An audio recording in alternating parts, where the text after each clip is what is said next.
was definitely the hardest thing that we have walked through as foster parents, and possibly the hardest thing that we've walked through in our life. Hey guys, I am already crying before I even start this video. I will make it through, I promise. So for those of you who don't know, my name is Lisa, and my husband Peter and I have been foster parents to a sibling group of 3 for 20 months, and I make weekly videos about foster care, so make sure to subscribe if you are not already. If you remember, back in July, I had put out a video saying things that I can't tell you. And I actually filmed that in May, and then in the beginning of that video, by the time I finally posted it in July, 2 other big things happened that I said I would be able to actually tell you about, but it wouldn't be until later. One of the really hard things that we had dealt with as foster parents this last year was in June, saying goodbye to the visit supervisor that our kids had had for 9 months. And we were told we couldn't have any contact with her. I mean, that was like super, super hard. So just give you a timeline, like that happened in June, late June. And then I think it was 2.5 weeks later, the second thing happened. And we had a false allegation. And I'm gonna get into what that was and how, if you are a foster parent, you can protect yourself for false allegations. So before I get into that, I did want to let you know something exciting happening. I am actually going to start a channel membership here on the Happy Hoppy channel. So what that means is you can support the work I do in creating this content and get some extra perks. So there's actually 3 levels. You can click the join button below to see what those are, to see what might be the best fit for you. There's the supporter level. And at that level, you're gonna get some access to some special emojis. Your comments would take priority. And really at that level, it's just also supporting us and just saying, keep up the good work, we like your content. So that's at the supporter level. The next one is the early access level. You have everything that the previous level did. Whenever I release a video, you will actually get it first. And I even have a video right now that you would get immediate early access to. And at the early access level, I want to also do a monthly video, something kind of more behind the scenes, a little bit more relaxed, just to show kind of what our everyday life is like as a foster family. Then there are the top tier, which is the VIPs. You will get everything that is mentioned before, and you will also get a monthly live Q&A. So if there are questions you have about foster care or even about travel, which we had done previously, it'd be just a really fun place that we could connect monthly. So those are the 3 levels. Definitely go ahead and check it out. I'm excited to open this out to give those that want more content, want more perks, be able to have that. But first, let's get back to the reason you clicked on this video and some less exciting news of false allegations and what we had walked through.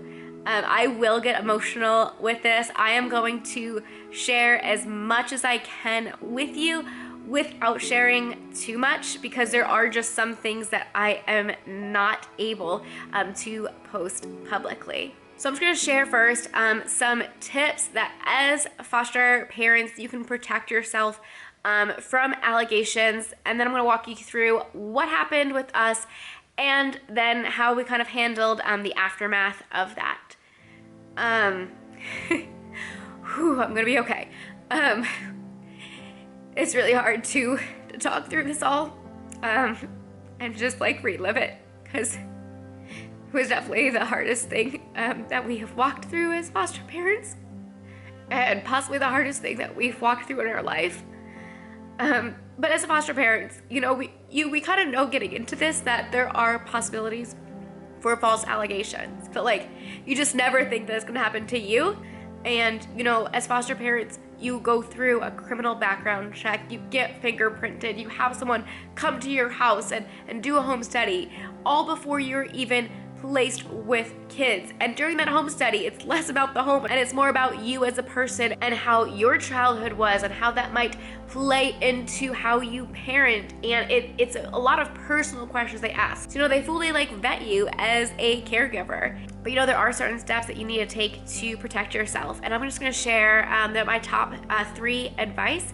And that the first one is to communicate with your team. That's the caseworker, the CASA, the guardian ad litem, the therapist, the visit supervisor, whoever is on your team and interacts with you and the kids, to always have a good line of communication to where you let them know updates that are happening with the kids. You let them know certain things that was said or done, or things that maybe they talked to you about their past, and to be able to share. I know it might seem like a violation of that child's privacy, but at the same time, everyone on that team, they know to keep it confidential, and they are also there for that child.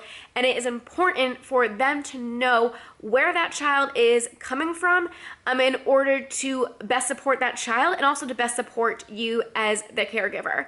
So that was my first piece of advice. And the second is kind of like that, is to make sure that the team is talking to one another. So we have called 3 different provider meetings in the course of our case, and that is different than a child and family team meeting like that happens with bio parents. This is a meeting that we have called a couple of times just to get all the providers together to talk and to really catch up on how the kids are doing in school, what we're seeing at home. Because we have, let's see, 1, 2, 3, 4, 5, 6. We have 6 different people that work regularly with the kids, and they're not able to talk on a weekly basis. I'm talking to them on a weekly basis, but they don't always talk to each other on a weekly basis. So it's good just for them to be able to communicate with one another. And then the third thing is, if an allegation does happen, to remain calm. Now this one I did not do so good on. Thankfully, I've done those other first 2 steps pretty good, which I think really helped speed up the process of this. Let me walk through what happened as best as I can. So it was a Friday afternoon, and someone was coming to the house that I knew was going to be coming to the house that day, but I had no idea the news that they were going to deliver. This person came to the house and they pulled me outside, and they said, "This is the allegation," and they just said it. And I was like, shocked and confused on why anyone would say something that is completely not true. The second thought that goes through my mind is, okay, I get that you want to believe something that's brought to your attention, but do we have a say in this? And what is happening to the kids during this ordeal? And I'm just my mind is racing. And then this person goes, you need to come with me right now to do an investigation. And I was like, okay, can I go tell Peter what's going on? And they said, I really can't stop you, but we really need to get going. So I came in the house, I quickly pulled Peter aside, I told him what was happening, and I just said, please, get all of our friends and family to pray, because I had no idea what the rest of that day would look like. So I grab my purse and I go with this person to go and start the investigation. And I was actually pretty calm. When I came in front of the kids, I'm in front of the kids, I'm able to manage it. But as soon as the kids were out of sight, I pretty much lost it. I was like, what does this mean? What does this mean? Does this mean that during the process of this investigation, what happens to the kids? My mind is, okay, it is a Friday afternoon right now. If they aren't able to figure this out by the end of today, do the kids get removed for the whole weekend. It was an allegation about specifically one of the kids, so I didn't know if like just that one child would be taken and how that would affect the other two, or I didn't know if all the kids would be taken. I didn't know if it was going to be for just the weekend or if it would be for the process of this investigation. We found out that this investigation is going to take about 45 days for all the paperwork to go through. So during that time, like, are the kids going to be gone from us? And I realized in that moment, like, I have so little control over the situation and over the kids, because we have promised, you know, that we're like be there to keep them safe and all of that. And in that moment, I couldn't promise any sort of safety to them, that they wouldn't have to like go somewhere else for the weekend or even for longer. And I was freaking out is the best way. Like, I'm just like, I don't know where this would come from. There's no founding for this. But the timing for when this incident was said to have happened, it couldn't have happened then. But regardless of when they said it would have happened, it never happened. So I'm just like mind blown, like, right? And before you go and ask, well, what was said? Was it this? Was it this? Who said it? I'm not going to get into that. I'm not going to tell you. But yes, we did know who the person it was coming from. And it was not what we expected. The timing wasn't what we expected. And we were just thrown. Like, I guess that's just the best way to say it. So before I got investigated, there was someone at this place that came and talked to me, that they handle the investigations. And they had said, like, do you have any questions, like, about this process? And I'm like, yeah, like, I have tons of questions. And I'm not even sure, like, how to voice them. But, you know, kind of just ask them, like, what's going to happen to the kids during this process? And their answer was, like, basically, like, I don't know. It really just depends on, as they're interviewing the other people, what comes up. And it's possible that, you know, tonight, like, a police officer may have to come to your house to question the kids. And finally my time for investigation came up, and I am nervous, but I also had this like strange sense of peace. I really don't know how to describe it, but a couple weeks prior to this happening, our pastor at our church was talking about training and how we need to be training in the Word of God so that when trials come, we have been trained and we can like quote scripture and just have the peace of God in us. And so as much as like I had so much turmoil, I had a lot of peace about it because I knew the truth and I knew that I could remain in that. However, that didn't mean that the emotions weren't going to come out as well. So I was a little nervous going into the investigation, and at the same time, like, I am an open book. Like, you ask me a question, I don't care. Like, it needs to be asked. Let's ask it. Let's get past it. This never happened. I didn't realize, but like, our caseworker actually came into the room during that time, and that was the first time that day I saw her, and I was so excited to see her. I was like, here's someone who knows us, and I was just so thankful to see her. So she just sat down on the couch next to me. I mean, it was a nice, like, investigation room. It wasn't, like, cold or anything, but it still did not feel good to be in there. So, I mean, she was like, I have to ask you some uncomfortable questions, and I'm like, you know what? I don't care. I said, you know me. You know I am an open book. You ask me anything you need. She did ask, you know, some uncomfortable questions, but honestly, I think it was more uncomfortable for her to ask them than for me to answer them. Because I told her I'm an open book. So anyways, she said, okay, well, you need to get home and we need to interview Peter next. So it would have been like 40 minutes by the time I would have been home until Peter would have been where he needed to be. So we had a friend that was only 5 minutes away who came over to the house, and she was here for like 10-15 minutes with the kids. That way Peter could get a head start there so that hopefully this could be done before closing time on Friday, because DCS, they do work super hard, and unless you are on call, they're pretty good about taking the weekends off. They need that rest time, and so I knew that if this was not solved in the next like hour, that it could extend and like the kids would possibly like be taken for the weekend. So I came home and I was pretty much spent at that point, and we weren't supposed to let the kids kind of know like anything was going on. And so because of that, like I had to like, you know, put on a happy face. So I put a movie on for the kids because I just couldn't like function like entertaining or playing. And I got cooking dinner right away. And I remember while I was cooking dinner, I looked outside and I saw this bird on a branch. And as simple as that was, it was just a reminder in that moment that the Lord, he takes care of the sparrows and he is going to take care of us and these kids. And of course I have like the worst, you know, thoughts going through my mind. I still didn't know what was going to happen. So the whole time Peter is gone, he ended up being gone an hour and a half.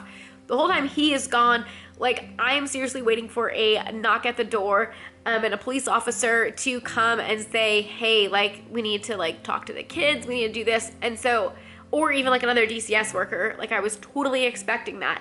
So like I'm constantly looking out the door, and that's when I saw the sparrow, and it just like, okay, you know, I can rest in the promises of God. So then Peter came home, and besides a couple of glances and maybe a comment or two when we were in our room, we didn't really talk about it until the kids were asleep that night.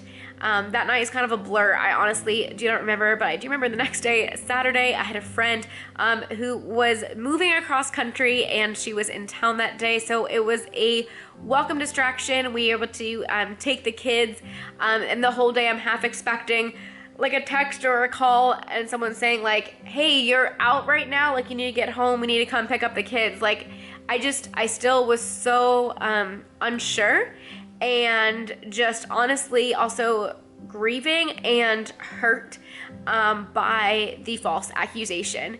Whenever you are falsely accused of something, it is very easy just to get angry and upset. But again, to remain calm would be the best thing, because when you know the truth, you can remain calm in that. So Saturday night, I remember talking with Peter, and it was one of those realizations where I was like, Peter, I don't know if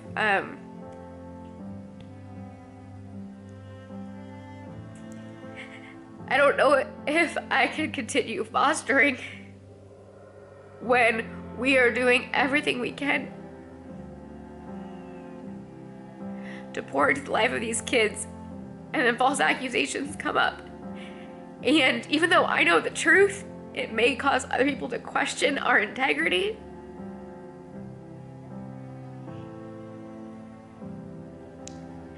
And it makes me so angry. And I'm having a really hard time parenting right now. And I shared to him that I was kind of ready. Like, I was like, after this case, I don't know if I want to foster anymore. And that's hard to say, because if you remember day 5 of us being foster parents, I had looked at Peter and I said, you know what, Peter, we were made to do this. Like, we were made to foster, and I really haven't changed my stance on that until this moment. And it kind of just felt like the whole world was crashing down. I know that sounds like super dramatic, but that's how I felt in the moment. And I wanted to throw in the towel. I really didn't feel like going to church on Sunday, but we went. And from the moment I walked in the door, the moment I left church, I had tears streaming down my face. The moment we walked in, I saw one of our friends who I had been texting and kind of let her know a little bit what was happening. So as soon as I saw her, I said, hey, can you watch the kids this afternoon? Because Peter and I just need some time. And I was just like crying. And then we walked into the service, and as we walked in, one of my favorite songs, The Battle Belongs to the Lord, was playing. And one of my favorite lyrics in that is, when all I see is the ashes, God, you see the beauty. As I'm saying that again now, I'm realizing kind of the beauty that has come out of this, which I'll get to here in a second. But in that moment, I was just seeing ashes. And that was the first lyric as we walked into church and found our seats that was playing. And then I get emotional and I'll cry like during songs, but I don't think I've ever cried through an entire sermon. Maybe like parts of the sermon, you know. But I was crying through this entire sermon. And it was talking about the need for endurance and trusting God when we don't understand. And one of the verses that was shared, I want to share with you. So Hebrews 10:36 through 39 says, "For you have need of endurance, so that when you have done the will of God, you may receive what is promised. For yet a little while, and the coming one will come and will not delay. But my righteous one shall live by faith. And if he shrinks back, my soul has no pleasure in him. But we are not of those who shrink back and are destroyed, but of those who have faith and preserve their souls." That part about not shrinking back really hit me that day, as just that previous night I've been sharing with Peter that I don't know if I want to be a foster mom anymore. And as that verse was being shared, Peter and I looked at each other, and we were actually sitting near the back, but we were in direct line with the pastor. And he had actually had looked up, and he said that he saw Peter and I share a look, and both of us started crying in that moment. And he said while he was preaching, he started praying for us. So later, when I told him what was going on and how much that sermon meant, he said, "I actually saw you guys share a look, and I was praying for you." So that Sunday, the kids did go to a friend's for a little bit, and Peter and I used that time to communicate to the entire team through email and coming up with more ways to really keep ourselves safe from allegations. At the end of the day, though, I think it was that day when we realized, you know, you can do everything perfect, but at the end of the day, there really isn't anything to keep you from false allegations. And I think it was that day or later that week, after the kids had gone to sleep, Peter and I were talking in the kitchen, and he said, "You know, we say that we would die for kids, but are we willing to lose our reputation for them?" He'd already thought about that and pondered that question, and so his answer was yes. And I would like to say that my answer was yes immediately, but I did have to think about it for a little while. And ultimately I did say yes. Because, well, I can't share exactly the allegation that was against us. Like, if we did not have the team that we do, who knows us so well, who we communicate with so well, the kids would have been removed from our home, at least until the allegation was proved unsubstantiated. And that could have been up to 45 days. It ended up actually being about 35 days. So that was nice to have it done sooner.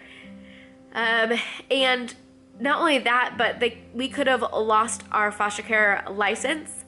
And Peter says this is an exaggeration, but if honestly it was proven to be true, it could have ended up in jail time. So yeah, it was a serious allegation. And, you know, we're processing all of this, and it's like, are we willing to lose our reputation when we are trying to help kids who are vulnerable? And for both of us, the answer was eventually yes. And I think it was that moment when we realized that it was almost like, here's my stake in the ground, God. Like, the devil definitely meant this for evil, because this is spiritual warfare, it felt like, that we were going through. But God meant this for good. And God used this time to strengthen our faith. I was in the Word a lot more. I was praying a lot more. And I was asking friends to pray for us. It was So amazing to have the outpouring of love. Once I shared with a couple of close friends, and then I did share on Facebook with friends, and to have that outpouring, it meant so much. Another way that I was encouraged during that time is I had picked up this book. I had actually had this book for a while. A friend had given this to me, and I had barely picked it up in a year.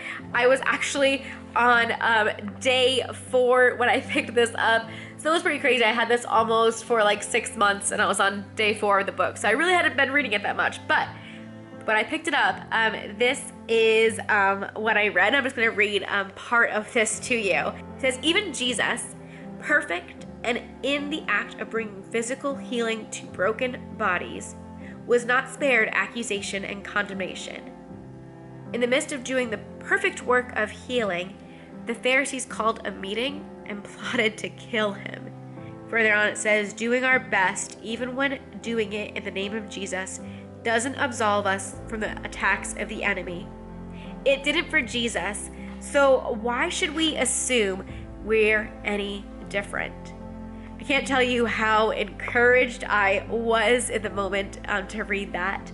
And then exactly 2 weeks after, there was a song that came up, and I don't ever remember hearing this song before.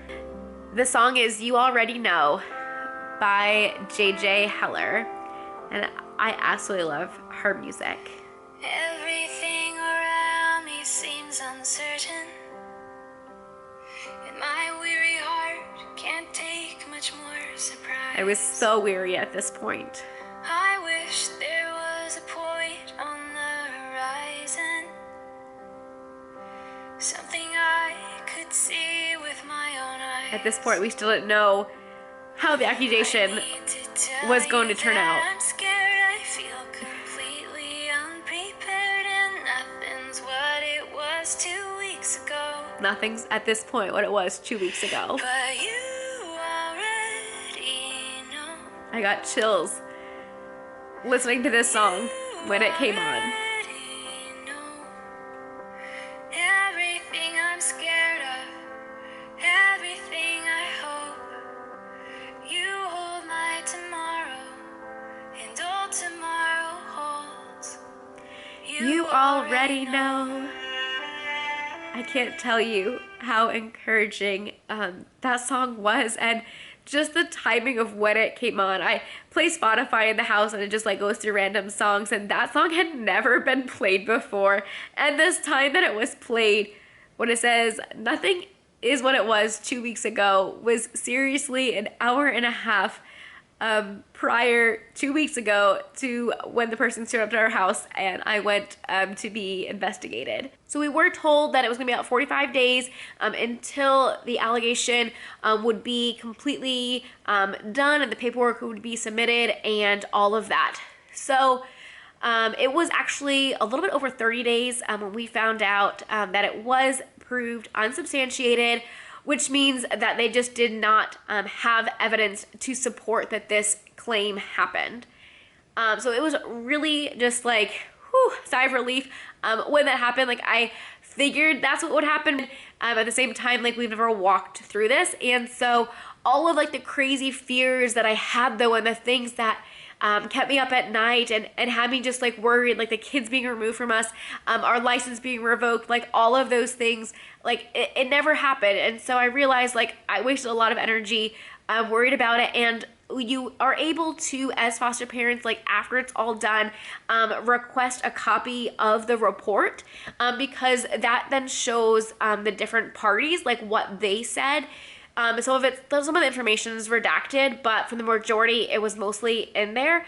And so we requested a copy. It's not the easiest thing. You have to like submit an ID and you have to like make a formal request for it. And then a copy gets mailed to you. So by the time we requested it and a copy got mailed to us, that was another like, I think 2-3 weeks. I can't remember. But when we got that, one of the things they did mention for my interview was that it was clear that I was very emotional, which, I mean, I was, but it's just interesting that they put that in there. It's like, well, is emotional seen as like a bad thing? Like, I don't know. So, like I said, I think definitely to remain calm in that moment. Like I said, we were completely calm around the kids. Between Peter and me, we were gone for 5.5 hours. So of course, our oldest, when we get home that evening, is like, what happened? Where have you guys been? And you could tell that she completely felt like unsettled. And we were told that like we really couldn't tell her anything that was going on. And so it's hard because we've always like told them like we're gonna be completely honest with you and like we're gonna be telling you everything that we are able to. But at the same time, like there are adult problems and there are kid problems, and sometimes adult sized problems like they can't be shared with kids, and so we do use that language with her about like kid sized problems and adult sized problems. However, we didn't tell her anything that night, but the next morning we could see that she didn't sleep well, and whenever she's like super nervous and unsettled, she doesn't sleep well. And we just knew that we needed to say something. So because the allegation was towards us, what we did end up telling her was that, you know, yesterday it had nothing to do with you. It had nothing to do with your parents, because I know that she was probably concerned that something was going on with her parents. And we said, you remember how we said that DCS's job is to make sure that kids are kept safe? I said yesterday, they just had to make sure that you guys are safe here. So they just needed to talk to Peter and me. And they found out that you guys are safe here. And after we shared with her, she was like, oh yeah, I am safe here. And she was able to just kind of, you could see like a weight lifted off of her. Because, you know, whenever you don't know what's going on, sometimes your mind can play tricks on you and make it worse than it is. Obviously, if the kids had been removed during the time of this investigation, like that would have been very traumatic for her, especially because we wouldn't have been able to tell her like what the reason was, and so that would have been super hard. So but that didn't happen, and so I'm just so thankful that all of my fears didn't come true. Like God is so good, and through this whole ordeal, Lord sustained us, and in fact I feel like we came out of on the other end of it even more sure of our work in foster care, even more grounded. And yes, this is the work that we are meant to do. And I just want to encourage you, if you are watching this and you are a foster parent and you've had accusations before, like, you know, like just how unsettling that is. And if you are a foster parent but you haven't had this yet, I hope this encourages you to just take some steps just to make sure that you don't have allegations, but at the same time just realize that like there's honestly nothing you can do to 100% foolproof yourself. But for the sake of these kids who come from really hard pasts, it is so worth it. And if you are not a foster parent and you're watching this, I hope that what you don't take away from this is, wow, I'm never going to do that, because it's not the kids' fault that they are in the situation. And as foster parents, we have the unique privilege to walk alongside a family who is hurting and to help take care of their kids and to help pray for reunification. And it is so worth it, even though it is the most difficult thing that we have ever done. I will still say it's 100% worth it. So, whew. That was way longer than I expected it to be. If you made it to this point, thank you for sticking around. Make sure to subscribe if you are not already, and go ahead and become a member of the channel to get extra perks and extra content. So thanks so much for watching, and we'll see you in the next video. Bye guys.